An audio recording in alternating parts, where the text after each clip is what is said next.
Hello दोस्तों, आप सभी का स्वागत है हमारे YouTube चैनल में। आज हम हनुमान जी के बालपन बारे में जानेंगे। तो दोस्तों, वीडियो शुरू करें इससे पहले आप हनुमान जी को मानते हो तो वीडियो को लाइक और चैनल को सब्सक्राइब कर देना। तो चलिए शुरू करते हैं। हनुमान जी के धर्म पिता वायु थे, इसी कारण उन्हें पवन पुत्र के नाम से भी जाना जाता है। बचपन से ही दिव्य होने के साथ साथ उनके अंदर असीमित शक्तियों का भंडार था। बालपन में एक बार सूर्य को पका हुआ फल समझकर उसे खाने के लिए उड़कर जाने लगे। उसी समय इंद्र ने उन्हें रोकने के प्रयास में वज्र से प्रहार कर दिया। वज्र के प्रहार के कारण बालक हनुमान की ठुड्डी टूट गई और वे मूर्छित होकर धरती पर गिर गए। इस घटना से कुपित होकर पवन देव ने संसार भर में वायु के प्रभाव को रोक दिया, जिसके कारण सभी प्राणियों में हाहाकार मच गया। वायु देव को शांत करने के लिए अंततः इंद्र ने अपने द्वारा किए गए वज्र के प्रभाव को वापस ले लिया। साथ ही साथ अन्य देवताओं ने बालक हनुमान को कई वरदान भी दिए। यद्यपि वज्र के प्रभाव ने हनुमान की ठुड्डी पे कभी ना मिटने वाला चिन्ह छोड़ दिया।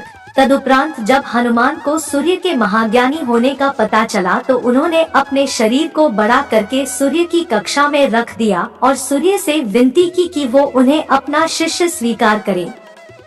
मगर सूर्य ने उनका अनुरोध ये कहकर अस्वीकार कर दिया कि चूंकि वो अपने कर्म स्वरूप सदैव अपने रथ पे भ्रमण करते रहते हैं, अतः हनुमान प्रभावपूर्ण तरीके से शिक्षा ग्रहण नहीं कर पाएंगे।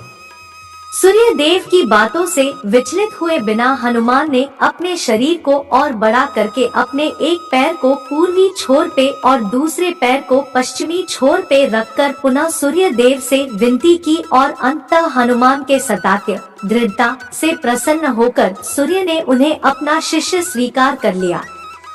तदोपरांत हनुमान ने सूर्य देव के साथ निरंतर भ्रमण करके अपनी शिक्षा ग्रहण की। शिक्षा पूर्ण होने के उपरांत हनुमान ने सूर्य देव से गुरु दक्षिणा लेने के लिए आग्रह किया, परंतु सूर्य देव ने ये कहकर मना कर दिया कि तुम जैसे समर्पित शिष्य को शिक्षा प्रदान करने में मैंने जिस आनंद की अनुभूति की है वो किसी गुरु दक्षिणा से कम नहीं है।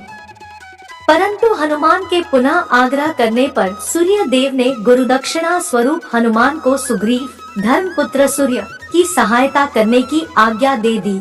हनुमान के इच्छानुसार सूर्य देव का हनुमान को शिक्षा देना सूर्य देव के अनंत अनादि नित्य अविनाशी और कर्मसाक्षी होने का वर्णन करता है।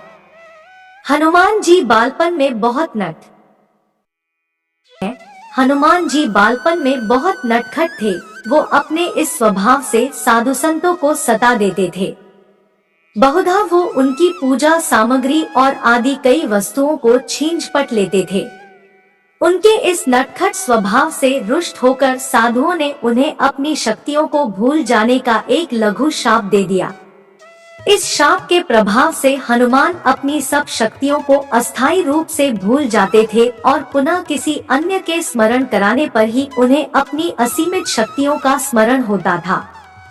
ऐसा माना जाता है कि अगर हनुमान शाप रहित होते तो रामायण में राम रावण युद्ध का स्वरूप पृथक भिन्न न्यारा ही होता। कदाचित वो स्वयं ही रावण सहित संपूर्ण लंका को समाप्त कर देते।